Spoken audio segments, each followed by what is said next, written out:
we set up a scenario where the SliderPLUS belt is super loose. So we are going to show you the easiest way to tension this belt.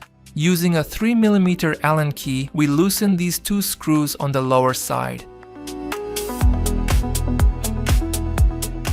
Then we stand the SliderPLUS upright. As you can see, the loosened part now allows a bit of movement. Pushing up with both hands, we then hold the upward pressure on one side with one hand, while tightening the screw on that same side with the Allen key.